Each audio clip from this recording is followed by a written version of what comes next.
Hi, good afternoon, everybody. This is Evan Helte from Expert Online Training, and I'm based in Toronto, Ontario, Canada.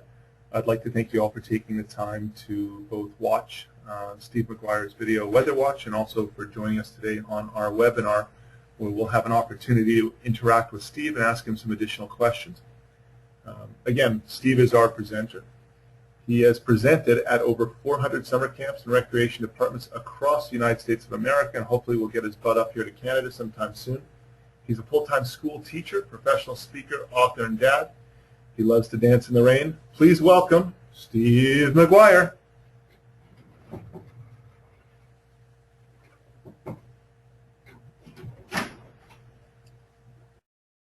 Awesome. Evan, thank you very much. Good afternoon, everybody. Thanks so much for taking time out of your schedule and your day to be with me here this afternoon. It is, let's see, we have about 14 people in attendance thus far, and I'm sure some other people will be joining us as we go forward. Just wanted to start off with a couple pieces. The last webinar I did was the first one I did, and probably half an hour into it, my phone rang, and I absolutely freaked out because I was trying to be as professional as possible, but my answering machine went off. So I have my phone here, so if the phone goes off, I'll just simply shut it off, and it may go to the answering machine too, so we'll just all have to deal with that. So let me tell you briefly where I am. So let me pull up the Google Maps piece. This is where I'm located. I am in Scituate, Massachusetts. I'm where the A is right there. I'm located about 45 minutes southeast of Boston, and a little bit of my background for those of you that don't know. Like Evan said, I'm a full-time school teacher. I also, 7 years ago, started my own business where I get the opportunity to travel all over the country and speak to day camps, resident camps, recreation departments, etc. One of the classes that I teach at the high school level where I am is meteorology, and in fact, my career choice when it came down to it, when I was 18, I had it narrowed down to being a TV meteorologist or a teacher and a coach and work with kids and all those things. So I currently teach meteorology. I've been obsessed with the weather as a kid. I started off, I was a weather watcher for some of the local towns that are from my hometown, for some of the local TV stations, and it was great. So I've always had a fascination with the weather. I love it. And I hope that you can get something out of our time here today. A little bit, just some other quick things about what I do. This is my website, and it's McGuirepresentations.com. Basically, it's all my information, all my contact information. It's right up there if you need it.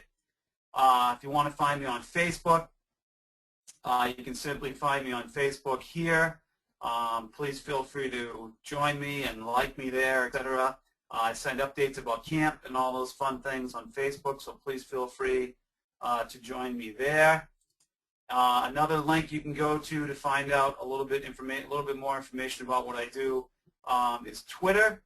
And let me go back to, let's see, I'm going to be clicking around a lot of different websites today, so just kind of bear with me here. So let's see, where did I go? Well, can't find my Twitter page, but my Twitter page is on there, trust me. My handle is @schools&camps. So if you're looking to find me on Twitter, feel free to do that. Obviously, you're here today as a result of Expert Online Training. I can't emphasize enough how awesome this website is. It's a phenomenal resource. Here's where we are. It's expertonlinetraining.com, and it's simply put, it's the world's leader in getting staff ready for summer and working with kids prior to their arrival and even there. So it's the world's leading online resource when you can't actually bring us to camp. So that all being said, let me give you one other quick ground rule because this is so important, okay? So we're here for an hour, basically. If you don't send me questions, I see I have a whole panel of questions. If you don't send me any questions, it literally ends up me being stuff that I've planned out to talk about. I have a little agenda that I've put together, but the more specific questions you can send me, the better. I'm here. The question you might ask is going to help everybody in the forum. So if you would be kind enough, if you have a specific question you want me to deal with, please send it to me. It just makes this thing so much more fun and interactive than me just being a talking torso talking at you. Okay? Quote of the day right there, by the way, so far, talking torso.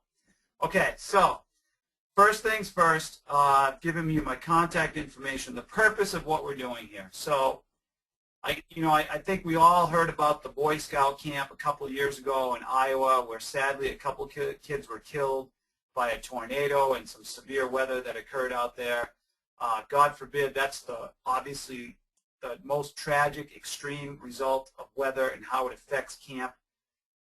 This is the time of year. If you live in the Northeast, ironically, yesterday we had a tornado outbreak, couple tornadoes, some flatline winds, some hail damage, some flooding. So this is the time of year when weather is the most severe. The actual video that you should have watched previously about this talked about kind of the why of it, about why this time of year, and I'm going to talk a little bit about the details of that here too. Okay? So again, your questions, your scenarios, please send them to me. It'll make things go a lot smoother. So I'm going to do a lot of clicking here. I'm going to have you follow me a bunch. I'm going to do my best to explain everything as far as I can, and we'll go from there. So, all right, so I think the most important piece you want to start with when it comes to weather and camp is you need a contact person that understands the weather a little bit. Just somebody that gets it, meaning like they can look at a radar, they can look at a website, they can look at a map, and they can kind of recognize, okay, I checked the weather today and there's a 40% chance of thunderstorms, and what does that actually mean? So I think appointing somebody and having them have a backup in case that person's not around or they're on their day off or whatever, but appointing somebody as your contact person is the #1 place you want to start. So I was always the contact person at camp. And let me give you the full irony of all this too. I have a crazy phobia of severe weather, which is ironic that I teach meteorology, but I just do. I have a crazy phobia of just really, really intense thunderstorms. And I'll talk a little bit about that as well. Was I the ideal person to have in that position? From a knowledge base, yes. From a when the storm's actually here basis, no. Like, I probably didn't make the greatest of decisions. So somebody that's level-headed, that doesn't mind severe weather too much, and that can know something about it. So you need a point person, quote-unquote, like your weather person, whoever that is at camp, and then a backup for them as well. So that's the first place I want to start. All right, so the second place I want to go to, and we have some questions here, so that's good. Hang in there. There is absolutely, I wrote this down in my notes, really, and I'll just kind of put it out there. With all the technology we have, really, and I think you should use this quote with your staff in staff training, okay? With all the technology we have, with smartphones, iPads, internet connections for the most part, with all that technology, there is absolutely no excuse on the planet why anyone should ever be surprised by weather that happens. So it still kills me when I read about and I hear people say, oh, there was a big thunderstorm and we didn't know there was going to be one. And the light bulb goes off in my brain, and I literally say out loud, how could they not have known that that would be a possibility? Now, are there freak storms or storms that come out of absolutely nowhere?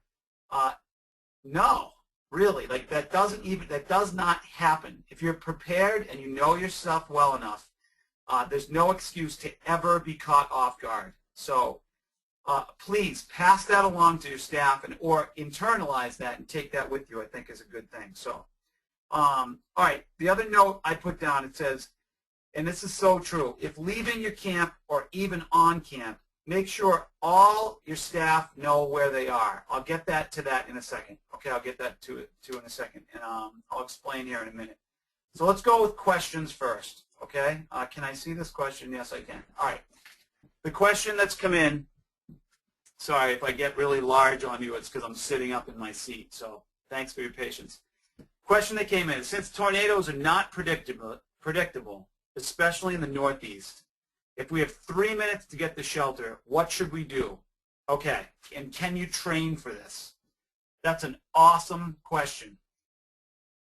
So typically the lead time, the average lead time put out by the National Weather Association, or NOAA, when they post a tornado warning, is their average lead time is 12 minutes. People are given a warning, like literally the warning goes out. On average, last summer, with all the tornadoes we had, people would average about 12 minutes of notice ahead of time. All right, so, but if you're at a scenario where it's literally everybody's in the dining hall or everybody's in one place, and you have 3 minutes to get to a shelter or 3 minutes to get to a basement, the last thing you want to do is leave a secure building. Let's talk about what it means to be in a secure building. A lot of camps, a lot of clients that I work with have a storm shelter, particularly those in the Midwest. In the Northeast, it's very rare that, just my home territory, it's very rare that any of my clients have a specific storm shelter per se. The safest place to be in a huge storm, in a potential tornado, is the lowest building or the lowest part of a building. And you're like, we have 300 people. How do we get all those people to the lowest part of our building? If you have a basement of your dining hall or a lower floor of your dining hall is the safest place to be. The dining hall itself is the worst place for you to be. A gymnasium, worst place for you to be. Why? Because those structures are not internally safe. Like, there's no, for lack of a better term, there's no meat to them. Okay, so those buildings go down like that. They're like, it's like a kite to a tornado. But underneath those buildings, the foundations are the safest place to be. So what do you do? So say we're all in the dining hall. You have 3 minutes. Where do you go? The safest place to go is a far corner of one of those places and get people huddled and covered as much as possible, protecting your head and into a tuck as much as you can. But obviously, if you have any lead time, the safest place to go is as low as possible in an internal structure. Okay, so that's a great question. Totally appreciate it. Debbie is a client of mine also. So great question, Debbie. Thank you so much. All right, so the next question says this: I work at a day camp with an outside swimming pool. At what point must kids be out of the pool area, and what point can they go back in? Is it the first raindrop, sound of thunder, seeing lightning? Awesome. Such a good question and so well stated. Thank you so much. So let's talk about it. I'm going to get into lightning safety, and this will be kind of the kickoff for that. So thunder itself, lightning can strike up to 10 miles away. I know it sounds totally random, but it has happened that people have literally been struck, quote unquote, out of the blue. So it can be a blue sky where you are, and the static electricity created by a large thunderstorm has traveled literally 10 miles and struck a person. There was a woman riding a, what are they called? Riding like a snowmobile version of on the water, a Ski-Doo. She was riding one of those, and she, in Florida, struck out of the blue, was blue sky where she was, and a lightning bolt had hit the water and traveled across and struck this lady, right? So there's a little quote you can use with your staff, and I know it seems extreme, but wouldn't you rather be safe than be that camp where someone gets struck by lightning? So there's a little quote you can use: when thunder roars, go indoors. And I know it's a little cheesy, and I know it's a little corny, but it's a great little piece that when thunder roars, go indoors. My high school kids, this is classic. If you want a great staff training thing to talk about the weather, ask your staff this question: what is thunder? Okay? Please do that. One, because it's hilarious, and two, because you'll find out, I can almost guarantee you, a minimum of 50% of your staff will have no idea what thunder is. All thunder is simply it's created by lightning, and it's the rapid expansion of air, of superheated air created by lightning. Therefore, without lightning, there's no thunder. So the fact that you can hear thunder simply is a good time to start to move people. And if you're thinking to yourself, oh man, like we would be moving people all the time. Well, I'd rather have you be safe I know, again, the cheesiest phrase ever. I'd rather have you be safe than sorry, though, because when thunder roars, go indoors. It's a great thing to use. How long do you wait? Typically, the National Weather Service waiting time is 30 minutes after you hear the last rumble of thunder. Lightning is so unpredictable. So after the fact that the thunder has ended, 30 minutes is typically your wait time post a thunderstorm. The first raindrop is actually not a good idea at all because thunderstorms develop in 3 phases. They start off in what's called the towering cumulus stage, which is where you can actually see the thunderheads building up. They reach what's called the mature stage, and the mature stage is when the storm literally starts to drop precipitation, whether that be hail or rain. And then they reach the 3rd stage, which is called the dissipating stage, where the storm falls apart. So if you're waiting till rainfall, typically you've waited too long. So I would get people out of the water as fast as possible when thunder roars, go indoors, and don't take that risk. So awesome question. Thank you. Next one. How do you find a severe weather website that issues warnings for severe weather? Fantastic. I'm going to get to those in a second. There's a bunch. Actually, let's do it right now, and then I have 1, 2, 3, 4, 5 other questions in the background. Okay, so how do you find a severe weather website? All right, so let me talk, first of all, let me go back to this one point. So this is great for international staff, but this is critical for any of your staff that are on or off camp. And I'll tell you the story of what happened to me. So if you're leaving camp or even on camp, make sure all of your staff in the United States particularly know exactly where they are. I know this sounds crazy, but the reason I started the webinar today to show you where Scituate is just to physically show you where I'm located. I know this sounds nuts. Do this with your staff. Show them exactly where they are. And if you're like, come on, dude, really? Yes. Show your staff on a map where they're located. Make sure your staff knows the county that they're in and their physical location. And if you're asking why, here's why. So one of my clients is the Chile camps in Estes Park, Colorado. So I did a midsummer slump training for them back in July last year, 2011. I flew into Denver. I drove about an hour and a half northwest to Estes Park. Did the training, left that night, was trying to catch an 11:30 flight back home to Boston. Okay? Driving back from Estes Park to Denver, off on the horizon, I saw a whole bunch of lightning and thought, wow, that's a really big storm. Well, sure enough, and I told you before, pretty phobic of huge thunder and lightning storms. I take a turn, and I literally end up driving directly into this thunderstorm, like massive thunderstorm. I mean, strobe light lightning, just incredible thunder, hail, everything. So I'm listening to the radio, and the National Weather Service tone comes on, that like, I'm sure a lot of you have heard of it. It's that like followed by a right? That tone. Okay. It says there's a tornado warning issued, and it listed the county in Colorado that was. So you have to realize I'm in the rent-a-car. It's literally raining sideways. The lightning is like strobe lights, like I said, and I can barely see 10 feet in front of me. And the radio now comes on that says it's a tornado warning, which means there's a tornado on the ground in such and such county. I had absolutely no in that county, and like, was the tornado coming at me, or was that 40 miles away, which it was. It was in a county that was 40 miles away from me, but I had absolutely no idea. So I can't emphasize enough. Let your staff know what county they're in, because if they go on an off-site trip with kids and there's a warning issued for that county, they'll want to know, oh my goodness, that's where I am right now. I hope that makes sense, but I think that's critical.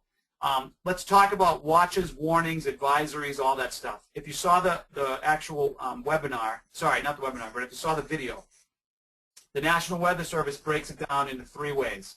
One is they break it down, there's 4 ways actually. They issue an advisory, which means there's a possibility that there might be some sort of event. We'll use thunderstorms as an example. So they'll say there's a severe weather advisory, so just be aware that there's a possibility of severe weather. The next level up from that is what's called a watch.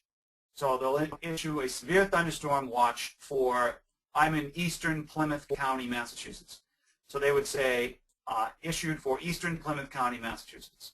The next one, and what does a watch mean? It means conditions are favorable, like things are setting up in the upper atmosphere, that there's a good possibility if we get some thunderstorms, they're going to be severe.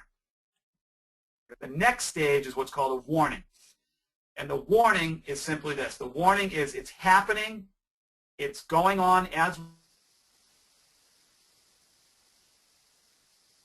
we speak, take cover, take shelter, it's actually happening. So advisory, watch, warning is those three. And the fourth thing sometimes they add in the mix to something is simply just an awareness, like a general awareness statement. And that's the lowest of the four, actually. Sorry about that. So general awareness, advisory, watch, and warning. Warning is like take cover immediately. It's coming at you or is on top of you at the time. All right? So that's important. So let's look at websites. All right? Let's look at websites because this is, to me, is one of the best things you can do. So I'm going to put the Expert Online training stuff off to the side for right now. And let me start with some of the basics. I'm going to move me over from my screen. I'm going to move this over from my screen. Let me start off with IntelliCast. If you're not familiar with IntelliCast, you're going to be able to hear my voice, but you won't see me anymore. So just do your best to listen up, and here we go. So IntelliCast is this, and it's an awesome website. Basically what it does is you enter where you are, your zip code, whatever. Let me give it to you. I'm already there, but I'll just give it to you anyway, and it gives you local weather. Okay. So I like IntelliCast a lot. It gives a lot of good detailed information. It gives you your 10-day. Obviously, if some of you that don't know this, the further away from the 10-day, the less accurate the forecast. So just keep that in perspective. The best thing here is if there's any weather alert, like yesterday we had a severe weather alert, this entire icon right here will turn red if there's a severe weather alert. You can click on the radar, and that's what that radar is. And if you look around us right now, where I am, there's your center point. There's a little bit of rain showers around us. If you're not familiar with radar, again, these are notes you want to take, simple stuff. Write down, make this bigger for you so you can see everything. And I'll maximize the size of that. So here we go. Give it a second to load. Okay. So that gives you all the radar stuff. The key for the radar is down here. The more red, purple, or white inside the object, the more intense the storm is. The less, just the more green or light green, the more showery or less intense the rain is. If I scroll down, these are remnants of Tropical Storm Beryl, which has existed this past week. And so it's raining pretty heavily there, which is worth checking out. You can put this in motion. So if I put this in fast motion and hit play, what that's going to do is it's going to loop my radar for me. So it's starting to do that in the bottom right-hand corner. And if we're patient enough here, it'll loop the radar, and it'll actually show us exactly where these rain showers have been and where they are moving to. Okay? So it's going to take a couple minutes, not even, a couple seconds to load itself, and then it'll put that whole thing in motion for you. So something to keep in perspective. It's a great website. The radar is fantastic. The detailed forecast is really good, which I'm going to show you here in a second. You can also add clouds. Say you have an astronomy program. This is what I do with my astronomy classes. So say you have an upcoming astronomy night and you want to check, oh man, is it going to be clear tonight or not? You simply hit on that little icon in the upper left-hand corner, click on the clouds. It'll load in all of the clouds for you. You can see, typically when you're reading a map too, the more white the clouds, the more intense the rainfall. All right? So I know right there, there's a nice little clear patch in western Massachusetts, but there's another, looks like a little line of thunderstorms setting themselves up as well. Okay? So IntelliCast, awesome. Can't emphasize it enough. I think it's a really good website. If I go back to Scituate, Mass., this is another fun thing they do. Here's the 10-day, but if you really want to see the details of the extended forecast, there it is. Let me maximize that for you, okay? So there's the details going all the way out to next week.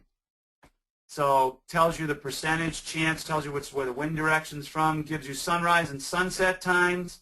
Love it. Again, if you're doing an astronomy program or an early morning hike or whatever, you'll have a real good possibility of knowing all that stuff. So Intellicast.com, great website. Next one, weather.com, facilitated by the Weather Channel, one of the more famous of all the weather websites. The only issue I'm not psyched about weather.com with is they cover such a broad spectrum. So I'll give you an example. Let me go to Scituate. They just cover the whole country, and sometimes I've found they're not as accurate. It might be my interpretation of that, but sometimes I feel like they're just generally a little bit off. Again, I'm not sort of, my personal experience and that of my students as well. Somebody asked about severe weather. You want to find out what's going on with severe weather? This is a good feature of weather.com. It talks a little bit about, winter storm watches. You can look at states with alerts. This is a great feature. So if you're looking for any state that has an alert, you can click on that state, and it'll tell you if there's any alert for your state. Currently, there's no active alerts for Massachusetts. So that tells you a little bit, which is pretty cool. We can go back here in a second. So let's go back, and again, some good information on this. There's the radar. You can see how different it is from the Intellicast.com radar. So, but still pretty good. You can focus in on things if you want to.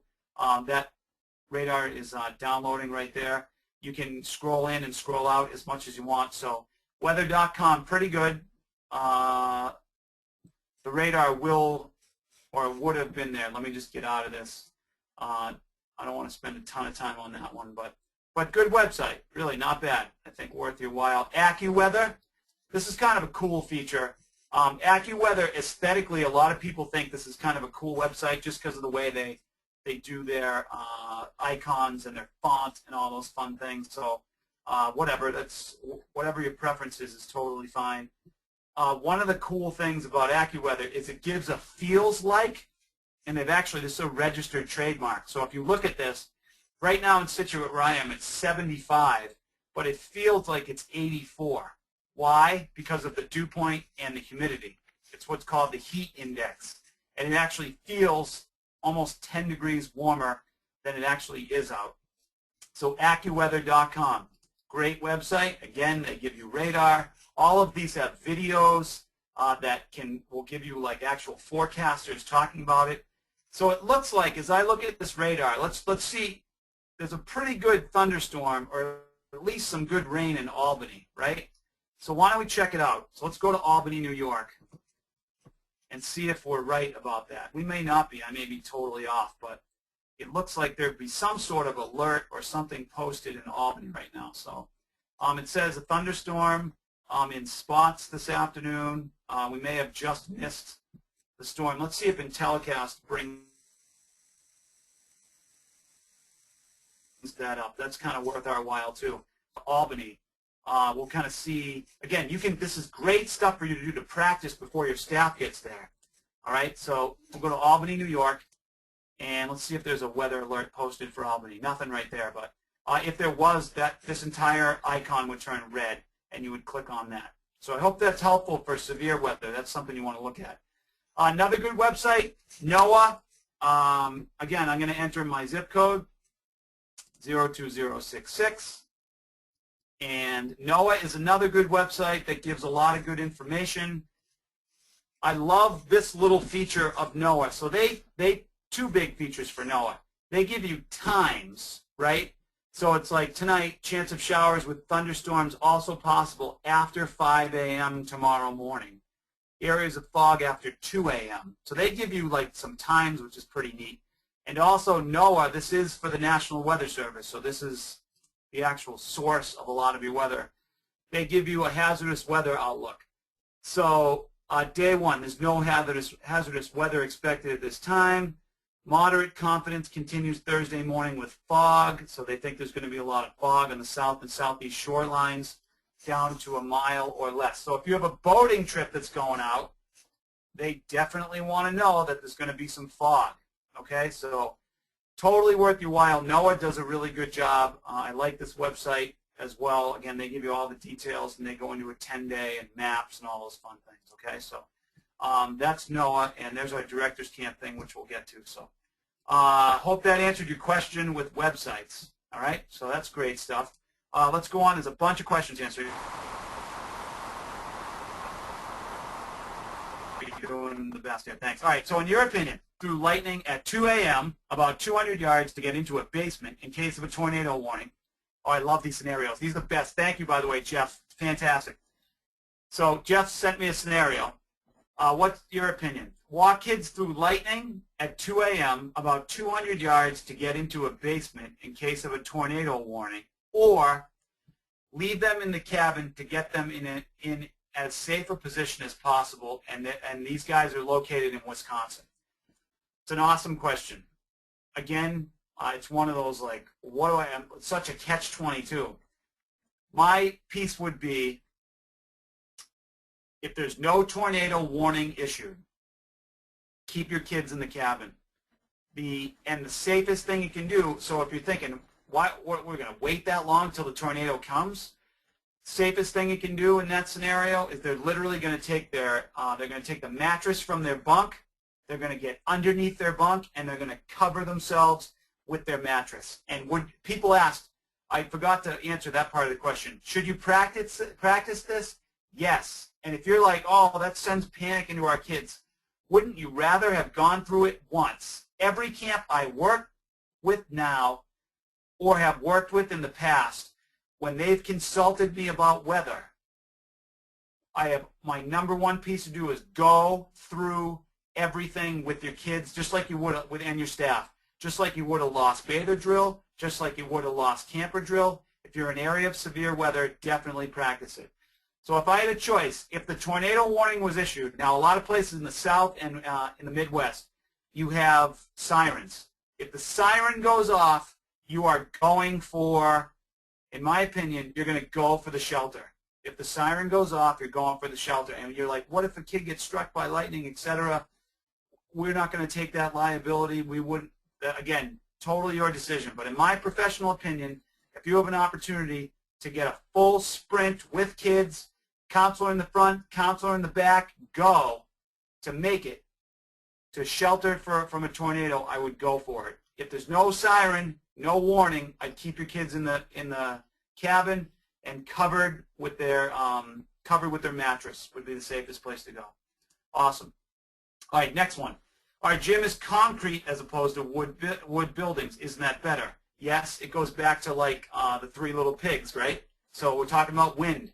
Wind is incredibly, obviously incredibly dangerous at high speeds, obviously, I know.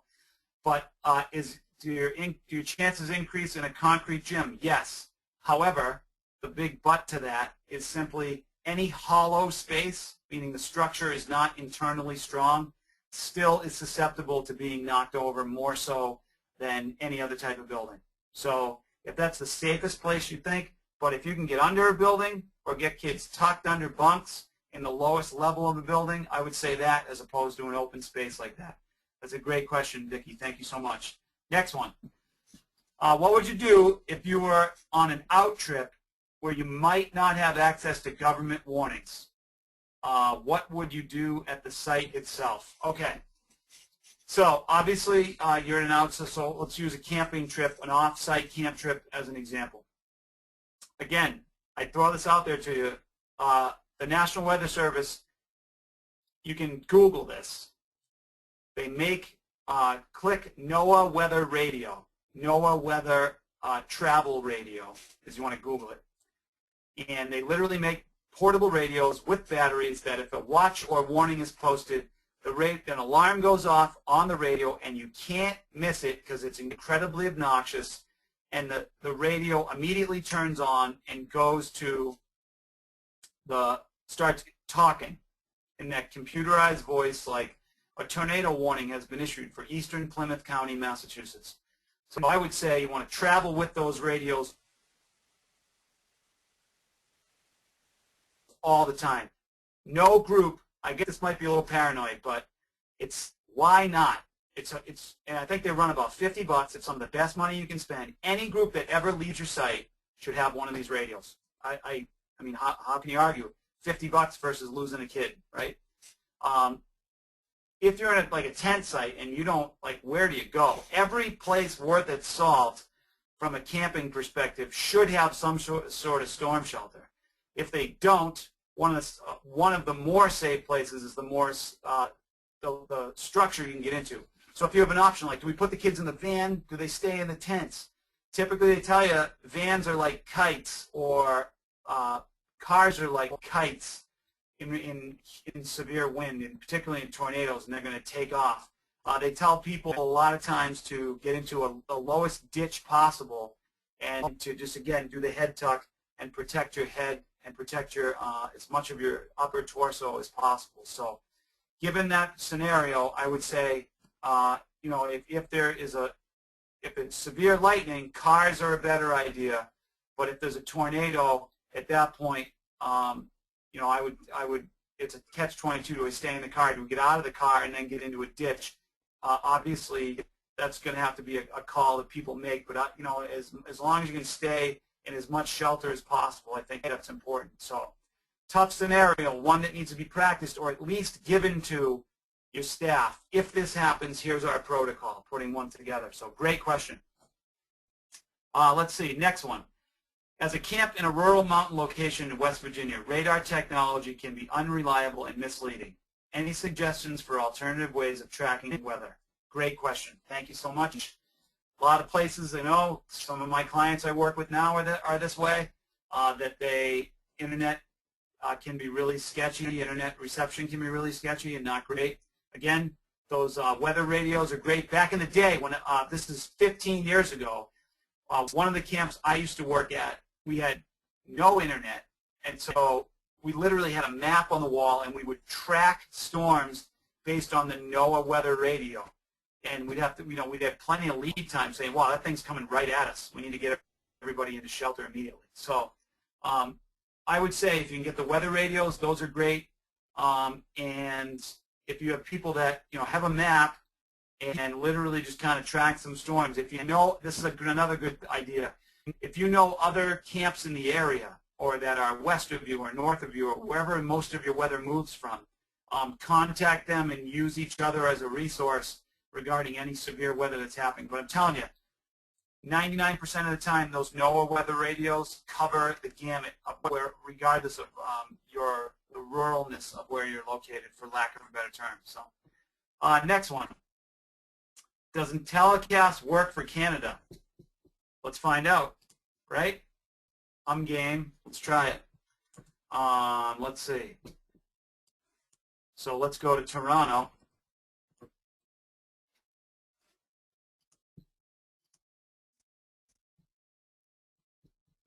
Sorry, did not. Let's see. Let's try Toronto, Canada. There's your 10-day in Toronto. And do we have a radar access for that? Yeah, it looks like you're going to come up pretty good. Yeah, so there you go. Great. So you got a rain shower headed toward you, Toronto, for anybody that's out there. So certainly, great idea, perfect, worth looking at. Okay, those are the questions that have been sent to me so far. I have more stuff. Feel free to send me more. This is awesome. I hope you're getting something out of this. I know it's been fun for me to kind of review things. So I just did best websites. So again, the big four for me: Intellicast, AccuWeather, Weather.com, and NOAA.gov. NOAA.gov is the only. It's a .gov because it's a government website. Sorry. Intellicast.com and AccuWeather.com. Okay. And again, think of all the stuff we do in staff training, right? All great, all useful. We think we cover it all. Why not spend a 15-minute segment on showing people a radar or explaining to them what to do in severe weather? We all deal with it, unless you like have a camp in Arizona and all you have to deal with is the heat. We'll get to that in a second, though, too, right? Okay. Let me talk a little bit, too, about back to one of the lightning questions. If you're not familiar with what's called the flash to bang method, all right, it's called the flash to bang method, and it's how you can calculate how far away a lightning strike has been. Believe it or not, 80% of lightning goes from a cloud to another cloud. The vast minority of lightning strikes are lightning strikes that go down to the ground. So the flash to bang method is this. So if you see lightning, and then you count 1001, 1002, 1003, 1004, 1005, and you hear the rumble of thunder, the ratio is 1 to 5. So that means for every 5 seconds, the storm is about 1 mile away, or the lightning bolts or the lightning strike was about a mile away. If it's less than that, oh boy, like you're really near a pretty strong thunderstorm, or you're close to a lightning source. So obviously you want to take shelter immediately. Let's talk about lightning safety. So I know I talked about it in the video, but it's good for us to kind of review some of this and to talk a little bit about some details. Again, questions, feel free to send. So let's talk about the camping scenario, right? The majority of people that get struck by lightning, believe it or not, people are like, oh, I'm out on a golf course in an open field. Not even close. The majority of them are, anybody? Standing under a tree. Fantastic, right? You're all correct. Standing under a tree. Why? Because it makes sense. It's raining out. Let me get under a tree so I don't get wet. Wrong answer. Like in a thunder and lightning storm, believe it or not, the best place to go, and you're like, that doesn't make any sense at all. Obviously, is a ditch, the lowest point possible. But if you're thinking to yourself, I'm going to get struck by lightning if I'm not under the tree because I'm going to be the tallest point, you decrease your chances of being struck by lightning the further away from that tree you get. So let me talk about how do you do it. A lot of people think laying down on the ground is a great thing to do. It is an absolutely awful idea because if you lay down on the ground if lightning were to strike the ground, so say I'm like laid out like this, right, head to toe, laid flat out on the ground. All that surface area of my body is going to be exposed to a lightning strike, as opposed to right up on your tippy toes, protect your head, and total body tuck.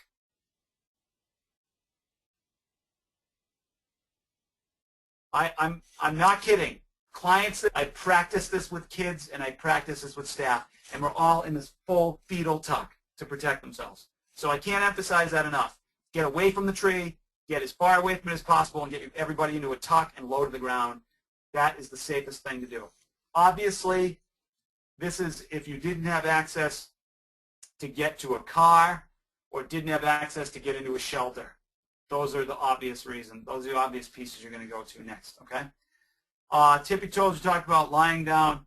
So I would say there's a great video you can, I didn't want to take time to show you this, but there is a really good video of an international soccer game. You can Google this, literally Google soccer team, international soccer team lightning strike, right? And it shows that when lightning strikes the ground, it travels along the ground. And it shows us a lightning bolt that strikes near the field and then knocks down like 7 players, all because it traveled along the ground and traveled up through them. Lightning does what water does, takes the path of least resistance. So if you're the tallest object out there, it's going to want to strike you. So just keep that piece in perspective as we go on. Again, awareness is critical. Send your staff out there on a day where like, hey, you know, there's a 75% chance of thunderstorms today. Do you really want to do that hike? But we planned it for so long. I don't know. It's your call. I mean, you ultimately make the decision. But can you postpone it to another day? Can you do it at a different time? Just something to keep in perspective as you look at it, too. So inside the car, we talked about this before. If you've ever been any local camps in the New England area or camp owners, if you've never been to the Museum of Science, they do an awesome lightning cage scenario. The number one reason to be in a car during a lightning storm is because of the metal frame. It has nothing to do with the tires. The metal frame of the car takes the lightning and runs it all around the outside of it. So metal frame of a car is usually a really good place to go. All right, let's talk a little bit about tornadoes. Some of you may or may not have this scenario, I'm not sure. Lowest point in your building, storm shelters well ahead of time. People asked about please practice tornado drills with your staff and your kids. Can't emphasize it enough. Have a plan. Know who's going to be in charge of what. Cover people's days off because you know weather doesn't wait for anybody. So you'll have all this beautiful plan laid out, but who's the backup person? We don't know because we didn't practice with a backup person. So have a backup person. What we used to do. So how do people know the difference between a lost camper, a lost bather, whatever? A lot of camps I work with, some of my current clients, and a lot of camps that previously I've worked at, they use an air horn system. Three blows of the air horn means severe weather. 2 long blasts on the air horn means there's a lost camper. So you can feel free to use that. To me, you're going to have staff doing this. Does 2 mean lost camper? Does 3 mean severe weather? What is it?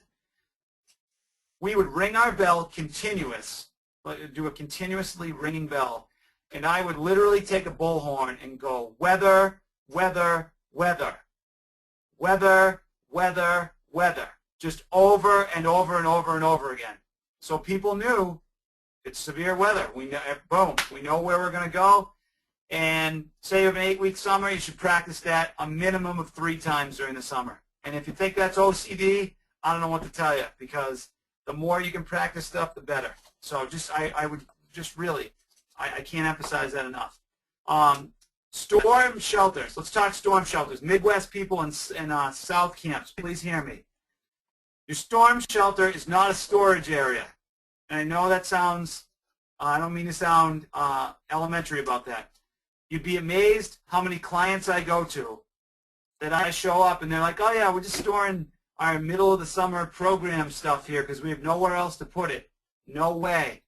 That storm shelter should be clear and free of all objects for that reason, so you can get all of your campers into your storm shelter as you look at it. Flooding and fires. Let's talk a little bit about this. Riverside campsites. Please be aware, if you look at what happened in Vermont last August, Tropical Storm Irene was intense, and they got literally, in some cases, 18 inches of rain. Rivers swelled feet within seconds. So if you have kids camping by a river, just be aware of where your sites are, how those work, and what those are actually looking for as well. Okay? It looks like we have about 90 seconds remaining here in the webinar according to my timer. So let me just tell you really quickly, again, a couple things that I do. Please do this.